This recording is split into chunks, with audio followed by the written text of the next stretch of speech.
सोबत असेल जाणीव. रोखोक बातम्यांसाठी पाहत राहा जाणीव मराठी. होऊ द्या जाणीव. लाईक करा, शेअर करा आणि सबस्क्राईब करा आपल्या हक्काचे चॅनल जाणीव मराठी.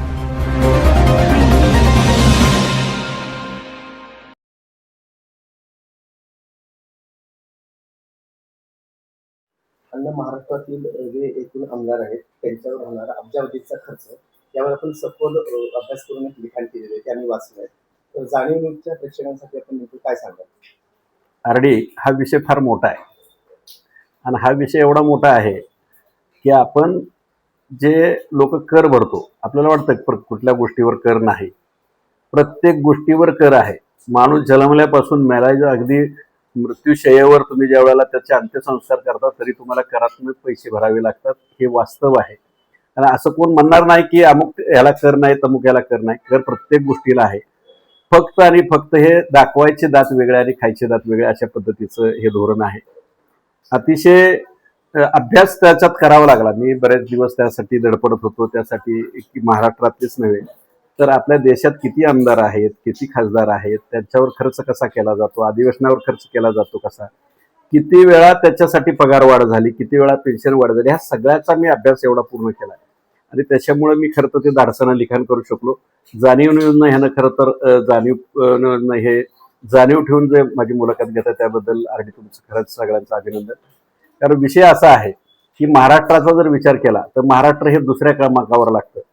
म्हणजे पहिल्यांदा जर जास्त आमदार कुठले असतील तर उत्तर प्रदेशचे 503 आमदार आहेत आणि त्याच्यानंतर आपले 300 काहीतरी 66 वगैरे आमदार आहेत. विषय असा आहे की 288 हे विधानसभेचे आणि 78 हे विधान परिषदेचे, असे 366 आमदार आहेत. माजी आमदार आहेत महाराष्ट्रात 605.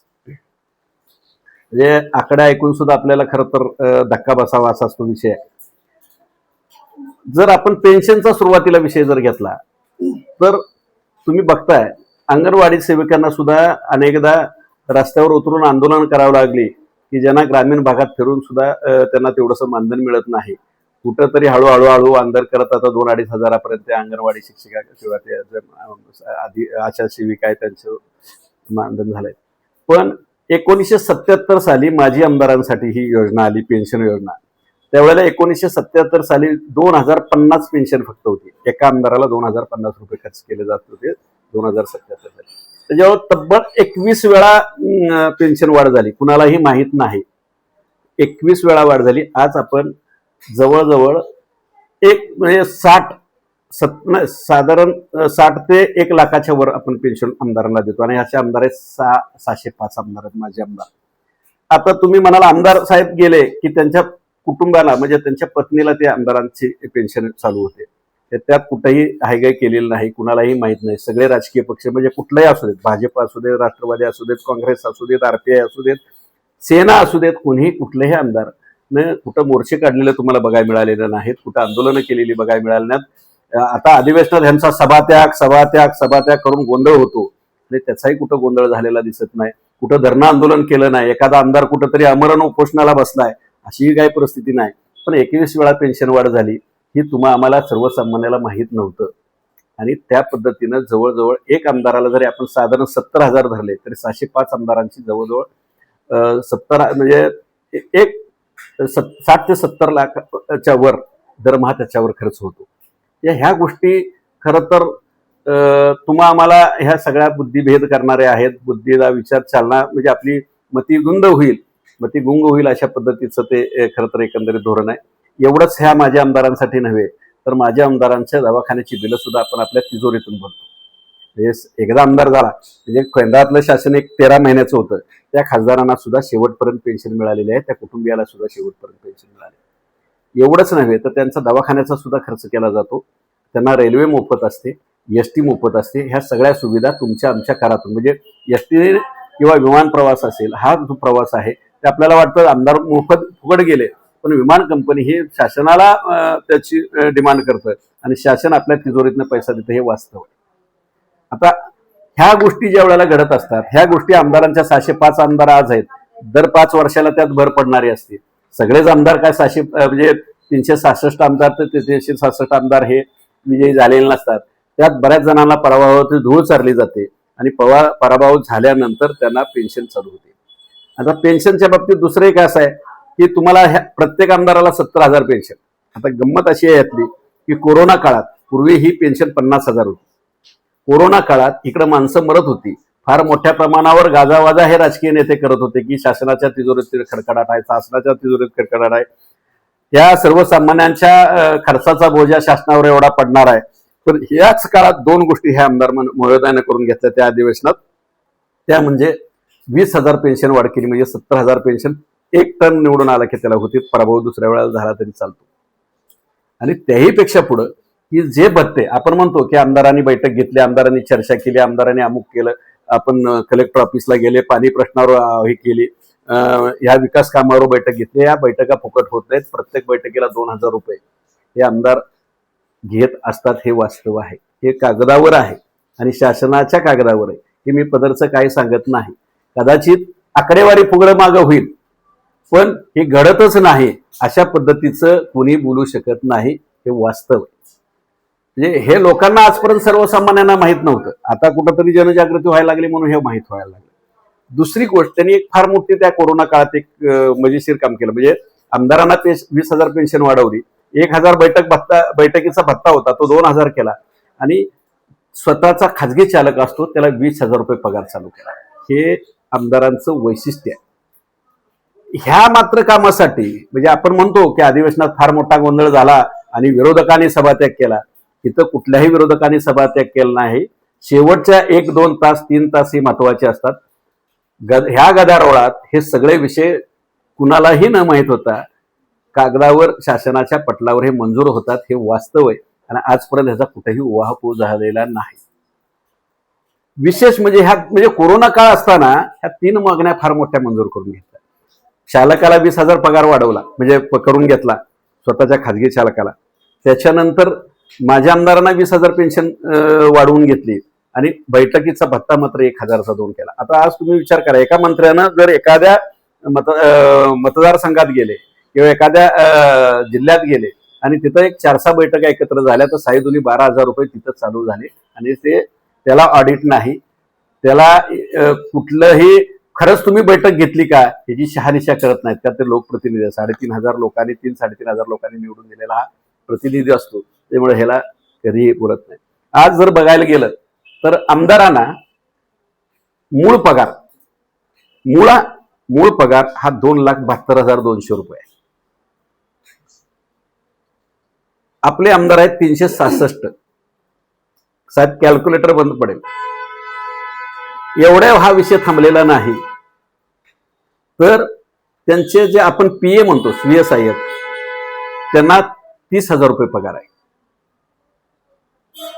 त्याच्याही पुढची गोष्ट, खाजगी ड्रायव्हर त्यांचा जो त्यांच्या गाडीवरचा असतो त्याला 20,000 पगार आहे. आमदार महोदयांसाठी प्रिंटर, संगणक आणि त्याचा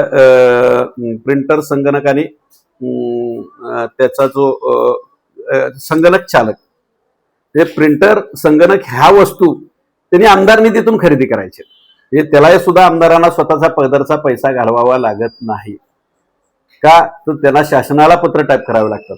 आता तुम्ही म्हणाल ह्या दोन्ही सगळ्या गोष्टी शासनाच्या तिजोरीतनं होतंय, मग संगणक चालकाचं काय, तर त्याला 10,000 रुपये पगार आहे.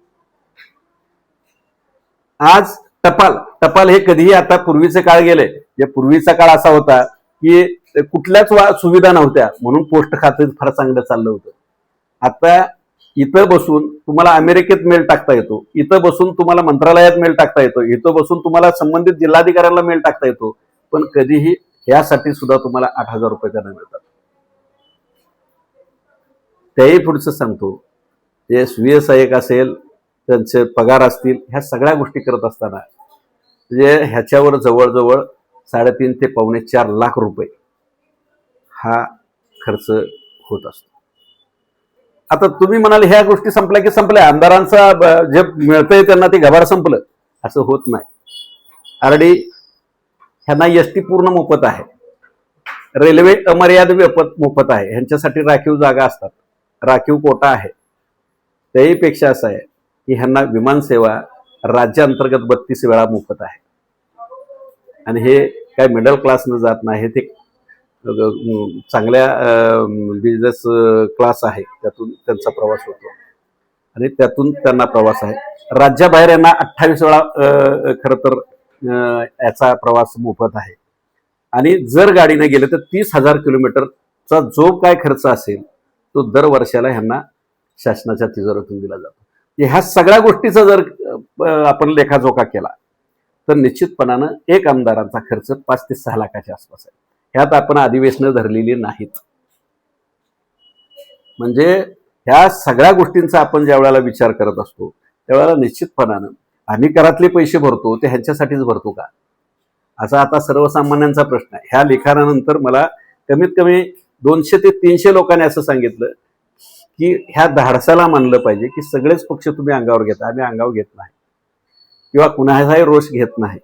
जे वास्तव आहे ते मांडण्याची भूमिका घेतली की आमच्या करातून पैशाचं कशा पद्धतीने विल्हेवाट लागली जाते हे मांडण्याचं धाडस फक्त मी केलंय. माहिती पुरवण्याचं काम संबंधितांकडनं केलं. मी माहिती कशी घेतली ही फार जवळजवळ कमीत कमी मी ही माहिती गोळा करताना 1 महिना ते 1.5 महिना घालवलेला आहे आणि त्याच्यानंतर ही सगळ्या गोष्टी झाल्या. म्हणजे पगार आमच्या पैशातून, संगणकाचा खर्च आमच्या पैशातून, त्याच्यानंतर बैठका ज्या घेतल्या जातात ते शासनाच्या तिजोरीतून घेतल्या जातात. विमान प्रवास आपण सहज जरी इथून ऐन वेळेला प्रवास करायचा झाला तरी तुम्हाला 7 ते 8 हजार रुपये, कमीत कमी 12 ते 15 हजार ऐन वेळेला घेतात. हा खर्च देखील 28 वेळचा हा आपल्याला वाटतं विमानानं आमदार गेले तर मोफत घेत नाहीत. कुठल्या ज्या कंपनीतनं जातील, इंडिगोमधनं जातील, एअरलाइन्समधनं जातील, कुठल्याही कंपनीतनं ज्यावेळेला ते प्रवास करतील त्यावेळेला त्याचं बिल ही कंपनी हे शासनाकडे पाठवते आणि शासनाला ती मंजुरी देते. आता आपण ह्या गोष्टी झाल्या पगाराच्या आणि पेन्शनच्या. पुढच्या गोष्टी अशा आहेत की मी सुरुवातीला असं सांगितलं होतं की यांना खरं तर सवलती काय दिल्या जातात हे कुणाला माहीत नाही. आणि दुसरी गोष्ट, आपण माझ्या आमदारांना शेवटच्या क्षणापर्यंतचा औषधोपचार हा शासनाच्या तिजोरीतून केला जातो असं सांगितलं होतं. विशेष म्हणजे बघायला आपण अर्धी बातम्या बघतो की ह्या आमदारांना आपण एअर ॲम्ब्युलन्सनं हैदराबादला नेलं, पुण्याला नेलं, मुंबईला हलवलं, ह्याचा खर्च देखील आपल्या खर्चात नसतो. आणि त्याहीपेक्षा पुढचं सांगतो, दवाखान्याचं बिल जर 10 लाख झालं त्यातलं 9 लाख गव्हर्नमेंट भरतं हे वास्तव आहे आणि हे कोणीही नाकारू शकत नाही. ह्यातले कमी जास्त आकडे होतील पण आम्हाला काय मिळतच नाही असं म्हणण्याचं धाडस कुठलाही राजकीय नेता कुठल्याही पक्षाचा असो, माझा कुठल्याही आमदारांच्यावर रोष नाही, पण जे काय तुमच्यावर खर्च होतो हे लोकांना कळलं पाहिजे म्हणून आपण मानतोय. ह्यात काय माझे कोण मला कोण अडचणीत आणतंय किंवा मला कोणाचा रोष काढायचा आहे, ह्यात सगळेच राजकीय पक्ष सामील आहेत. हे दाखवण्याचे दात वेगळे आणि खाण्याचे दात वेगळे हे मी दाखवलं. कारण वाद हा शेवटच्या कार्यकर्त्यांचा असतो, राजकीय नेत्यांचा कधीही नसतो. ग्रामीण भागातली तर परिस्थिती अशी आहे की पुतण्याच्या लग्नाला चुलता जात नाही काय, कारण तर तो त्या नेत्याकडे आहे, मी ह्या नेत्याचा कार्यकर्ता आहे म्हणून जात नाही, वास्तव आहे. मात्र राजकीय नेत्याच्या लग्नाला पक्ष, वैचारिक वाद आणि सगळं सोडून फक्त ते नाती एकमेकाची सांभाळायला एकत्र येत असतात आणि ते सांभाळतात. हे सर्वसामान्यांना लक्षात घ्यायला पाहिजे. त्यांचे जसे वैचारिक वाद असतात, वैचारिक मतभेद असतात, ते तात्पुरते असतात, त्यांचं भांडण नसतं. आपण सर्वसामान्य कार्यकर्ते भांडण करतो आणि तिथंच फार मोठी चूक होती. माझं तर म्हणणं, ज्या वेळेला लोकशाही कधी येईल असं मी नेहमी लोकांना सांगतो की ज्या वेळेला एखाद्या ग्रामपंचायतीची निवडणूक आहे, तुम्ही कुठल्याही पक्षातनं लढा, पण निवडणुकाचं मतदान होईल ज्या दिवशी निकाल लागेल त्या दिवशी सगळं गाव एकत्र आलं पाहिजे आणि पुन्हा 5 वर्ष गुन्हा गाऊन देणं लागलं पाहिजे. त्यावेळेला खरी लोकशाही रुजली असं म्हणता येईल. हे 5 वर्षाचं भांडण नगरपालिका ग्रामपंचायतीचं होतंय की पंचायत समितीला पेटतंय, पंचायत समितीचं होतंय की जिल्हा परिषदला पेटतंय, जिल्हा परिषदचं झालं की विधानसभेला पेटतंय. म्हणजे 5 वर्ष सर्वसामान्य कार्यकर्ता हा एकमेकाशी भांडत बसतो आणि राजकीय नेता मात्र मांडीला मांडून जेवत असतो. हे वास्तव आहे. अधिवेशनात आपण बघतो, अधिवेशनातल्या बातम्या एवढा गदारोळ झाला, सभात्याग केला, घोषणाबाजी झाली, पायऱ्यावर उपोषण झाली. म्हणजे विधान भवनाच्या पायऱ्यावर सुद्धा अधिवेशन सर्वसामान्य माणसाला बघितल्या. त्यावेळेला आपली भावना अशी होती की आपल्यासाठी बाहेर भांडतायत. पण ज्यावेळेला अशी काय मागण्या मान्य करून घ्यायच्या असतात त्यावेळेला हीच मंडळी कुठलाही गाजावाजा न करता, कुठलाही मतभेद न करता, कुठलाही विरोध न करता ही एकमतानं हे विषय मंजूर करून घेतात. हे वास्तव आहे आणि हे तुमच्या आमच्या सर्वसामान्यांच्या करातले पैसे. म्हणजे एका बाजूला जनसेवा म्हणायचं, आपण त्यांना फार चांगली उपाधी देतो, सर्वसामान्य माणसं, कार्यतत्पर, 24 तास कव्हरेज, भगीरथ. अरे काय म्हणजे ह्या सगळ्या गोष्टी तुम्ही आजपर्यंत देतो. म्हणजे ते काय कुठला आमदार म्हणत नाही मला हे म्हणा कार्यतत्पर, कुठला म्हणत नाही. त्यांचं काम ते करतात, तुम्ही त्यांना निवडून दिले म्हणून ते करतात असं त्यांचं म्हणणं असतं. पण सर्वसामान्य माणसाला हे असं केल्याशिवाय नेत्यापर्यंत मला पोहोचता येणार नाही म्हणून दिलेल्या उपाधी आहेत. त्याचा फायदा फार मोठ्या प्रमाणावर मंडळी घेतात. त्यांचे वैचारिक भेदभेद असतात, विचाराची त्यांना एकमेकाला पटत नाहीत म्हणून हे सभात्याग करतात. मात्र ह्या एकंदरीत सगळ्या ज्या मागण्या आहेत त्या मागण्या मान्य करून घेण्यासाठी मात्र सगळ्या एकत्र असतात. आणि प्रत्येक जण म्हणजे तळ राखल तो पाणी चाकल, एक मराठीतली म्हण आहे. हीच परिस्थिती ही खरी आहे आणि ही परिस्थिती जोपर्यंत बदलत नाही तोपर्यंत खरं तर आज बघितलं, मी सुरुवातीला सांगितलं की शासकीय नोकरांच्या काही पेन्शन योजना बंद केली का, तर लोकांना परवडना.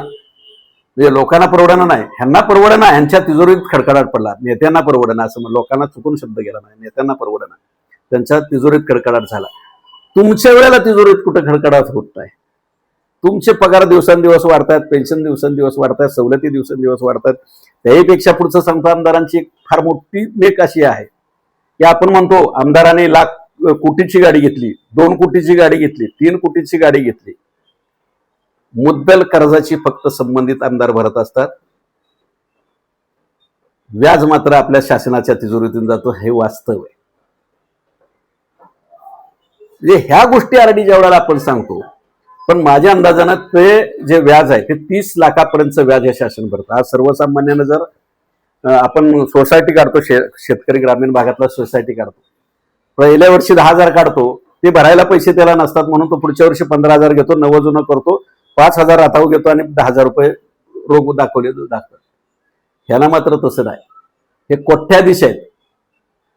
विशेष त्याच्यापेक्षा पुढचं सांगतो, 22 ते 23 आमदार हे कोट्याधीशाच्या खाली आहेत, 1 कोटीच्या खालचे आहेत. म्हणजे सर्वसामान्य आपण धरू त्यांना. बाकी 90% आमदार हे कोट्याधीश आहेत. म्हणजे 1 कोटी वगैरे असं नाही, 100 कोटी, 500 कोटी, 400 कोटी, 300 कोटी, 200 कोटी ह्याच्या खालचा नाही.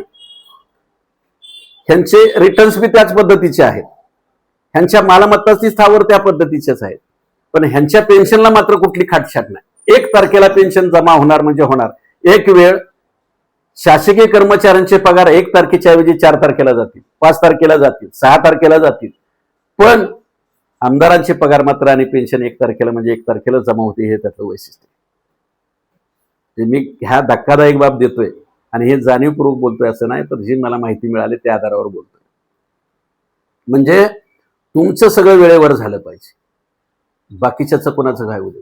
आज शासकीय नोकरांना सुद्धा पेन्शनसाठी, जुन्या पेन्शनसाठी आंदोलनं करावी लागली. थोड्याफार लोकांना दिले, बाकीच्यांना तसंच जागेवर ठेवलं. जर 20 वर्ष असताना तुम्हाला पेन्शन मिळत नाही, 20 वर्ष नोकरी झाली पाहिजे सलग, त्यावेळेला तुम्हाला पेन्शन लागू होती असं कायद्यातली तरतूद आहे. तुम्हाला मात्र तुम्ही शपथ घेतली आणि दुसऱ्या दिवशी जरी ढासळलं शासन, कोसळलं आपण म्हणतो, ग्रामीण भागात ढासळलं, पण त्यांना पेन्शन लागू होती कारण ते आमदार झाले होते, माजी आमदार म्हणून आलं. हे वास्तव आहे. आणि पेन्शन मधली दुसरी एक मेक असे, 1 वेळा निवडून आला 70,000 रुपये, दुसऱ्या वेळेला निवडून आला 2,000 वाढले, तिसऱ्या वेळेला निवडून आला 4,000 वाढले. म्हणजे हे टप्प्याटप्प्यानं वाढत असतात. यांना सुद्धा महागाई भत्ता वाढत असतो, यांना सुद्धा सगळ्या गोष्टीच्या सवलती मिळाल्या असतात. औषधोपचाराला जर शासनाच्या कर्मचारी एखादा जर बिल स्वतःचं सादर करायला गेला, आईचं, वडिलाचं, स्वतःचं, मुलाचं, बायकोचं, तर त्याला 22,000वर त्याचं बिल मंजूर होतं. शासनाच्या नियमानुसार 22,000 जर ते बिल बसलं तर ते मंजूर होतं, अन्यथा होत नाही. मात्र आमदारांना सर्दी झाली आणि 10,000चं बिल जरी जमा केलं तर त्याला ऑडिट नाही, ते मंजूर करायचं असं कायद्यातली तरतूद आहे.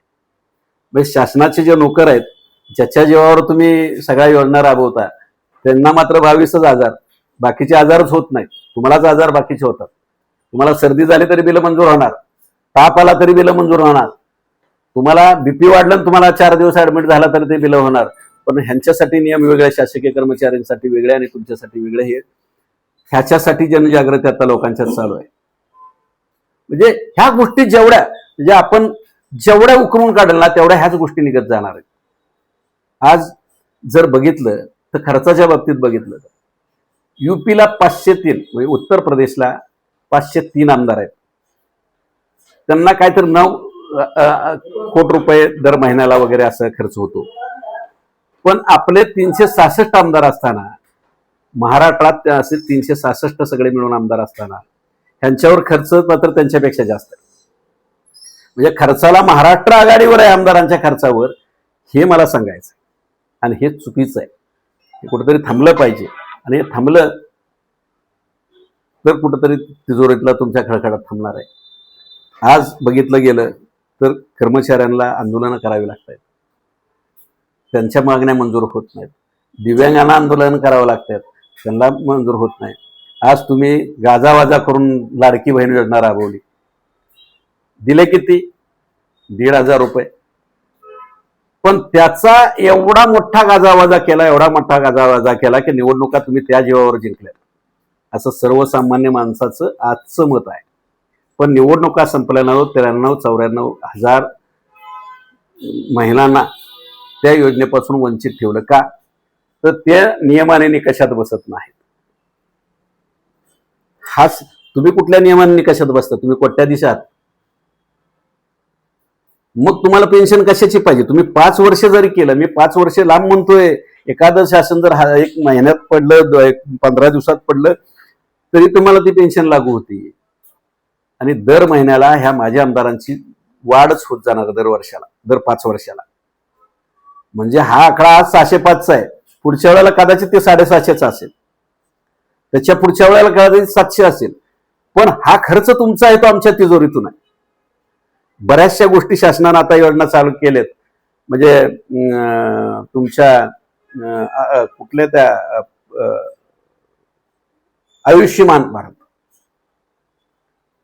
आयुष्यमान भारतला काय, तर तुमचं उत्पन्नाची मर्यादा पाहिजे, तुमचं 1 लाख 1.5 लाखाच्या हाताचं उत्पन्न पाहिजे, तरच तुम्हाला त्या योजनेचा लाभ घेता येतो. पण माझं म्हणणं असं आहे की असा माणूस म्हणजे दारिद्र्य लोकांना मान्य असं होणार आहे का? प्रत्येकाची एखाद्या आजारावर 2-5 लाख खर्च करण्याची ताकद आहे का? ग्रामीण भागातली शेतीची परिस्थिती अशी आहे की आज मुळात ती निसर्गावर अवलंबून आहे. आणि त्याचा जर ऊस जर गेला असेल 5-25 लाखाचा, 10-20 लाखाचा, तर त्याला ही योजना लागू नाही, कारण तुमचं उत्पन्न जास्त आहे, तुमचं आधार कार्ड जोडलंय. मग आमदार खासदारांचा आधार कार्ड लिंक केलं जात नाही का? पण त्यांना जाणीवपूर्वक ह्या गोष्टी, हे निर्णय कोण घेतात? हीच मंडळी घेतात. कुठल्याही पक्षाचा आमदार हा तो निर्णय घेत असतो. मग त्यावेळेला सगळं ठरलेलं असतं मिलेजुले की ही आपल्याला जी हे आहे, ही आपली सवलत आहे, ही मंजूर करून घ्यायची. तेवढीच मंजूर करून घेतली जाते आणि शेवटच्या दिवशी ती मंजूर करून घेतली जाते. त्याचा आज कधीही कुठेही गाजावाजा झालेला दिसत नाही. त्यासाठी विरोधक कधी विधान भवनाच्या पायरीवर बसलेले आंदोलन केलेले, झेंडे दाखवलेले आणि घोषणा दिलेले तुम्ही आम्ही कधी बघितले नाही. हे सर्वसामान्याला कळायला पाहिजे. तुम्ही तुमची नाती जपा, तुम्ही तुमचे संबंध जपा. पूर्वीच्या काळात असं होतं, ग्रामीण भागातली परिस्थिती अशी होती की एकाला काटा लागला तर त्याला दुसऱ्याला त्याची जाणीव व्हायची, त्याचं दुःख व्हायचं. आज परिस्थिती अशी आहे की कुणालाही कुणाचं दुःख पडलेलं नाही. मला माझं राजकारण पडलं. नेत्यांनी आयुष्यातला वेळ घालवतात ते मान्य, पण असंही होता कामा नये की जो आम्ही किंवा जनतेचा समज असाही होता कामा नये की जो आम्ही कर भरतोय ते तुमच्या सवलतीसाठी आणि ते तुमच्या पूर्ण पगारासाठी, असं होऊ नये. एवढीच ग्रामीण भागातली आणि शहरातल्या भागातली सुद्धा चर्चा आहे. यात आकडेवारी कमी जास्त होऊ शकते. माझ्याकडे पूर्ण डाटा आहे. मी कुठलाही कागद समोर न घेता ह्या सगळ्या गोष्टी मांडतो, मी माझा अभ्यास झाला म्हणून मानतोय. त्यात आकडेवारी कमी जास्त होईल. पण प्रत्येक वर्षाला म्हणजे अधिवेशनाचं जर बघितलं, केंद्राच्या अधिवेशनाला रोजचा खर्च कोट्यावधी रुपयांचा आहे. राज्य शासनाचा सुद्धा लाखातला खर्च आहे. पण जर तुम्ही अधिवेशन चांगले निर्णय घ्यायला घेत असाल आणि त्यासाठी नुसता गदारोळ करून तुम्ही जर एक दिवस वाया घालवला तर कोट्यावधींचा खर्च हा पाण्यात जातो हे आम्हाला काय कळतच नाही. फक्त आपण बातम्या बघायच्या, बातम्या वाचायच्या, कुणी कशी कुणाचे जिरवले, कुणी किती कुणाला अडवलं एवढंच म्हणायचं आणि शांत राहायचं, असाच तो विषय असतो. बाकी कुठलाही परिस्थितीत किती खर्च होतोय आणि तो कुणाकडनं होतोय आणि तो कुणाच्या खर्चातनं होतोय हे कधीही बघितलं जात नाही. म्हणजे प्रत्येक आमदाराचे, म्हणजे मी आकडेवारी सांगितली तर माझ्या अंदाजानं कुठलाही राजकीय, म्हणजे भाजप असेल, राष्ट्रवादी असेल, शिवसेनेचे दोन्ही गट असतील, ह्या कुठल्याही ह्याच्यातले आमदार 90, 95, 96% आमदार हे कोट्याधीश आहेत. हे आकडेवारी आहे, म्हणजे माझ्यासमोर कागद नसल्यामुळे, पण फक्त 22 का 23 आमदार असे आहेत ते कोट्याधीश नाहीत. म्हणजे 366 मध्ये हे आमदार जर 366 मध्ये एवढे असतील तर ते बोटावर मोजण्या इतकेच आहे आमदार की ज्यांना स्वतःचं काहीही जगण्याचं साधन नाही. अशा आमदारांनाच पेन्शन असावी असं सर्वसामान्यांचं आता चर्चा सुरू झाली. ह्या लोकांना गोष्टी कळत नव्हत्या तोपर्यंत ठीक आहे, लोकांना ह्याची जाणीव व्हायला लागली, लोकांना ह्याचं कळायला लागलेलं आहे. म्हणजे एका बाजूला विकास कामाचं हे म्हटलं की तुमच्या तिजोरीत खडखडाट होतोय, मात्र ज्या वेळेला असं काय करायचं असेल, स्वतःची काय मागण्या मंजूर करायचं असेल तर सर्व मिलेजुले करतात.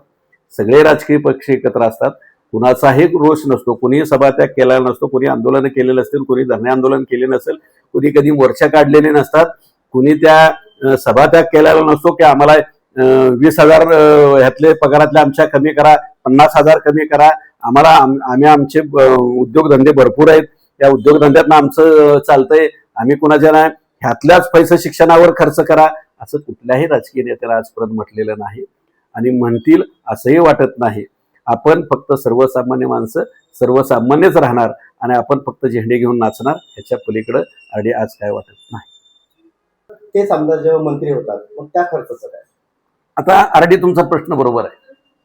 आपण ह्या आमदारांचा आणि माझ्या आमदारांच्या पगारावर आणि त्यांना मिळणाऱ्या सवलतीवर सांगितलं, पण हे करत असताना मंत्र्यांचं जर बघितलं तर आपल्याला दौरे येतात. ज्या वेळेला दौरे येतात त्यावेळेला त्यांच्या मुंबईपासून, म्हणजे त्यांच्या निवासस्थानापासून मंत्री निघतात की आज कुठे आहे तर यवतमाळ जिल्हा, उद्या कुठे आहे, कारण तो मंत्री महाराष्ट्राचे असतात, महाराष्ट्रभर फिरावं लागतं त्यांना. मग त्याला विमान प्रवास असेल तर विमान प्रवास, कारण वेळेचं बंधन, वेळ वाचवायचा असतो म्हणून तो विमान प्रवासाचा खर्च हा मंत्र्याचा आपल्या तिजोरीतून होतो.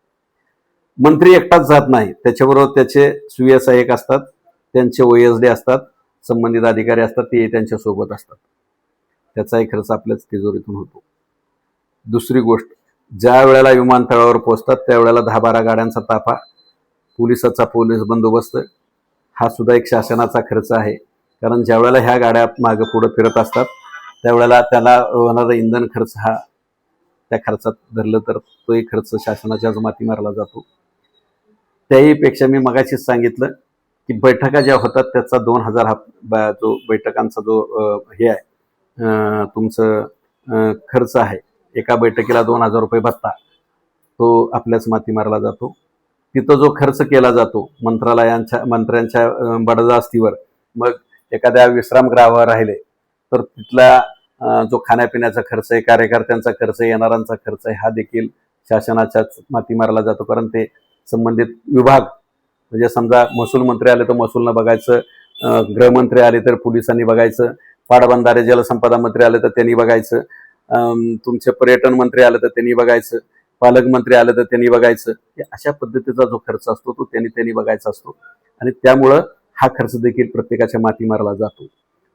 याशिवाय जे महाराष्ट्रातले आमदार, समजा एका विदर्भातले आमदार आहेत आणि मुंबईला महसूल मंत्र्याकडे त्यांनी बैठक घेतली की आमच्याकडे एवढ्या शेतकऱ्यांनी आत्महत्या केल्यात आणि ह्याचा आत्महत्या केल्यात आणि त्याच्यावर उपाययोजना केल्या, ही बैठक झाली. त्या बैठकीचा खर्च त्या आमदारालाही मिळतो भत्ता आणि त्या मंत्र्यांनाही भत्ता चालू होतो.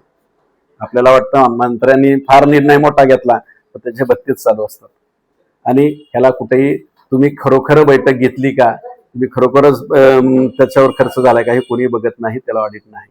मंत्रालयातला जो खाण्यापिण्याचा खर्च आहे तो संबंधित म्हणजे शासनाच्या तिजोरीवर केला जातो. चहा पाण्यापासून सगळा खर्च शासनाच्या तिजोरीवर केला जातो. जेवढी बडदास्त आहे, म्हणजे अधिवेशन वाटतं, अधिवेशन हा विषय खरं तर लोकांच्या हिताचा निर्णय घेण्यासाठी बोलवलेली सत्ताधारी आणि विरोधकांची ती बैठक असते आणि त्याला अधिवेशन असंही नाव आपण म्हणूया. पण ह्या बैठकीत देखील जो खर्च होतो म्हणजे दुपारच्या जेवण, सकाळचा नाश्त्याचा असेल, परत जेवणाचा असेल, दुपारचा चहा पाण्याचा असेल, संध्याकाळचा काय जेवणाचा असेल, हा सगळा खर्च शासनाच्या तिजोरीतून होतो. हे वास्तव आहे, ह्याला कुणीही नाकारू शकत नाही. त्याहीपेक्षा सांगतो, जी मंत्रालयातली कॅन्टीन असती, तो कॅन्टीनचा विषय बी तेवढाच महत्वाचा आहे. आपण वडापाव खाल्ला तर तिथं मुंबईत आपल्याला तो 20 आणि 25 आणि 30 रुपयाला मिळतो, आमदारांना तो 2 रुपये 3 रुपयालाच मिळत असतो. पण जसं ही आपली हे मध्यंतरी शिवभोजन थळे आले होते, मागं झुणका भाकर होती, ही योजना जशी आहे तसंच हे प्रकार आहे. ह्यांना समजा जेवण आहे, ह्यांना 29 रुपये ह्यांना जेवण मिळतं, मांसाहारी असं धरून चालू. पण त्याचे जे उर्वरित रक्कम आहे तो कॅन्टीन मालक संबंधित विभागाकडे देतो आणि त्याचे पैसे वसूल करतो. हे वास्तव आहे. ह्या सगळ्या गोष्टी कुणीही तोट्याचा धंदा आरडी करून घेत नाही. मंत्र्यावरचा खर्च देखील फार मोठ्या प्रमाणावर आहे. तो आपण आमदारांच्या पगारात आणि ह्या इतर सवलतीत घेतलेला नाही.